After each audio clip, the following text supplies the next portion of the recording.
अस्सलामुअलैकुम। आपको अपने YouTube चैनल के ऊपर खुशामदीद कहते हुए आपको बताएंगे कि वज़ीर आज़म नवाज़ शरीफ जो साबिक वज़ीर आज़म हो चुके हैं ख़ासे परेशान हैं। किस वजह से परेशान हैं ये भी बात आपसे तफसीलन डिस्कस करेंगे। और इमरान खान आज के इजलास में इतने पुरुम्मीद क्यों थे और इमरान खान ने ये बातें क्यों की हैं कि हम अपने इत्तेहादियों को मायूस नहीं करेंगे। और वज़ीर आज़म ने आज सादिक संजरानी को साथ बिठाया तो उसका मतलब क्या था कि उन्हें कितने फ़ीसद यकीन है कि वो चेयरमैन सेनेट के तौर पर ही वापस आ रहे हैं। और तीसरे लेवल के ऊपर चल के शाहिद खाकान अब्बासी, राना सनाउल्लाह, मरीम नवाज़ आज किस बात के ऊपर परेशान हैं और किस बात के ऊपर इनके रंग उड़े हुए हैं। क्या वजह है कि आज मिल तो वज़ीर आज़म इत्तेहादी और इत्तेहादी जमातों के अरकान से रहे थे, लेकिन परेशानी रायवंड के अंदर और कहीं और क्यों थी।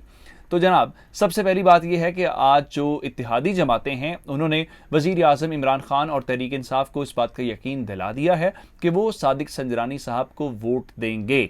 और इसके अलावा हुकूमत ने एक और चाल चली है, वो ये है कि उन्होंने मिर्ज़ा मोहम्मद आफरीदी को डिप्टी चेयरमैन सेनेट के तौर पर उनका नॉमिनेट उनको कर दिया है, उनका नाम सामने ले आए हैं। अब इसकी क्या वजह है, एक दिन पहले उनका नाम क्यों सामने आया है? इसकी वजह यह है कि जो साबिक फाटा का इलाका था जो अब खैबर पख्तूनख्वा के अंदर जम हो चुका है, मिर्ज़ा मोहम्मद आफरीदी का ताल्लुक वहाँ से है और फाटा अरकान की 4 नशिस्तें इस वक्त सेनेट के अंदर मौजूद हैं।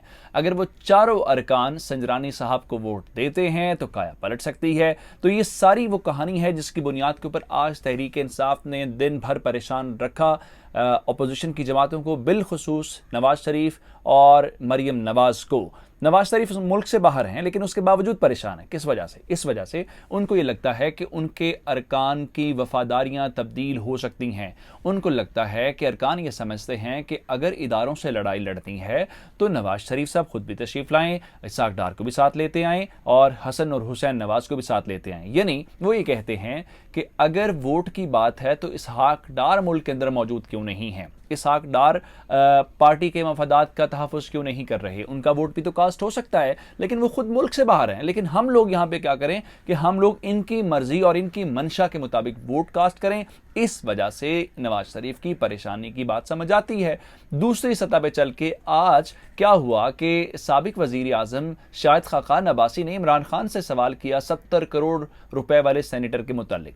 तो उन्हें यह सवाल करने से पहले जाना चाहिए था जाती उम्रा में और मरीम नवाज से मुलाकात करनी चाहिए थी और पूछना चाहिए था, मरीम बीबी आप ये बताएं कि वो जो आपने बात की थी कि हमारा नून लीग का टिकट चल गया है, वो टिकट कितने में चला। मरीम बीबी आपने उस वक्त अखलाकियात कहाँ रखती थी? मरीम बीबी आपने उस वक्त वोट का तकद्दुस कहाँ रखा? जब इनसे सवाल का जवाब ले लेते तो और दोबारा इस्लामाबाद चले जाते या मुल्तान चले जाते और अली हैदर गिलानी और गिलानी जो बड़े गिलानी साहब है यूसुफ रजा गिलानी साहब, उनसे मुलाकात करते और उनसे पूछते, जनाब ये बताएं कि कौमी असम्बली के अंदर हमारी इतनी अक्सरियत नहीं थी, हमारे पास इतने अरकान नहीं थे, उसके बावजूद हमें वोट मिल गए।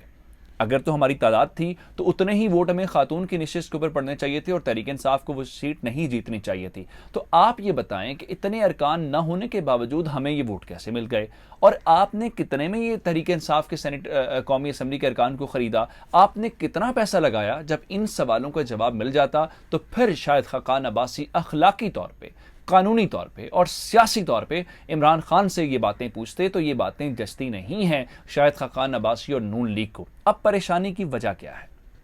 परेशानी की वजह यह है कि आज ज़ोहराना था इस्लामाबाद के अंदर और इमरान खान के साथ जो सेनेटर्स रिटायर हो रहे हैं, जो नए आ रहे हैं, ये सबकी मुलाकात हुई और संजरानी साहब भी वहाँ पे मौजूद थे। हमने आपको संजरानी फार्मूले के मुतालिक बार बार एक बात की थी, तो अब वो संजरानी फार्मूला इस वक्त इस्लामाबाद के अंदर भरपूर तरीके से चल रहा है।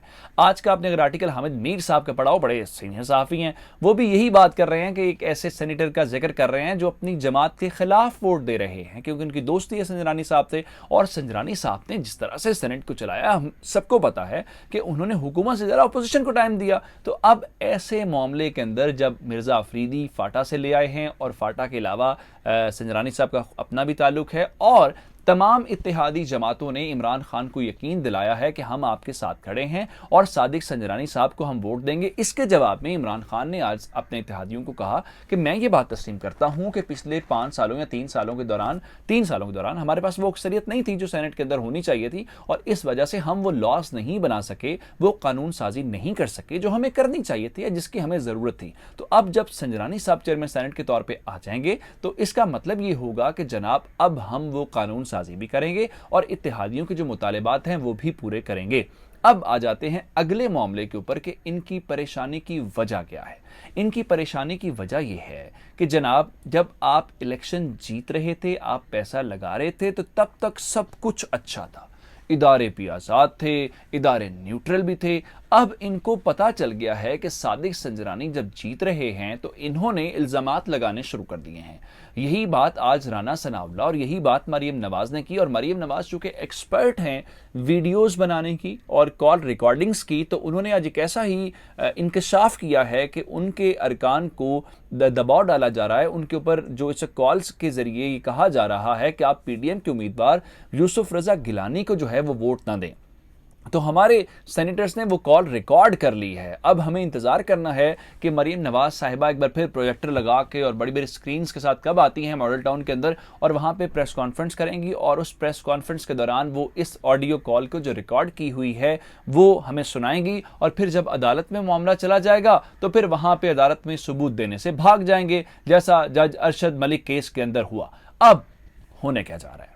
होने ये जा रहा है, इनको लगता है कि इनका जो पैसा था, एक जरदारी सब पे जो भारी था, उस जरदारी के मामले में इमरान संजरानी फार्मूला जो है वो सामने आ गया है। इनको लगता है कि इदारे हमें सपोर्ट नहीं कर रहे। इन्होंने इदारों को बताने की कोशिश की थी कि शायद हमारे पास नंबर है, लेकिन इमरान खान ने जब वोट ऑफ कॉन्फिडेंस हासिल कर लिया तो उस वोट ऑफ कॉन्फिडेंस के जरिए वजीर आजम इमरान खान ने अपनी अक्सरियत जाहिर कर दी। और उससे आपको याद होगा जब इलेक्शन सेनेट का हुआ था तो उससे अगले दिन ही आर्मी चीफ और डीजी ISI मिले थे। इस बात का सबूत था और इस बात का मतलब यह था कि इदारे हुकूमत की पुश के ऊपर खड़े हैं और वो इस हुकूमत को सपोर्ट कर रहे हैं। और आप जानते हैं संजरानी साहब का ताल्लुक बलूचिस्तान से है, और बलूचिस्तान के अलावा उनके ताल्लुकात सभी हलकों के साथ हैं, चाहे वो हुकूमत के हों चाहे वो अपोजिशन के हों। इस बुनियाद के ऊपर अब ये हवास बाख्ता हो गए हैं और इन्हें शिकस्त जैसे जैसे करीब नजर आ रही है। अब होने क्या जा रहा है? अब नून लीग के अपने सेनेटर संजरानी साहब को वोट देंगे, पाकिस्तान पीपल्स पार्टी के लोग उनको वोट देंगे, और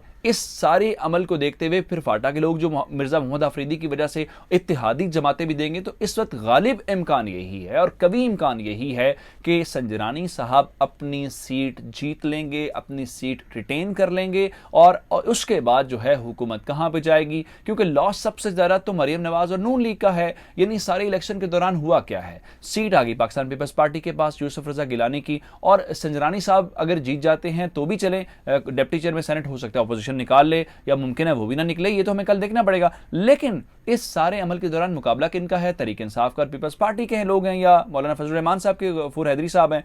नून लीग कहां खड़ी है? नून लीग के पास एक उहदा है जो उन्होंने इस सारे अमल के दौरान हासिल किया है, वो है अपोजिशन लीडर का सेनेट के अंदर।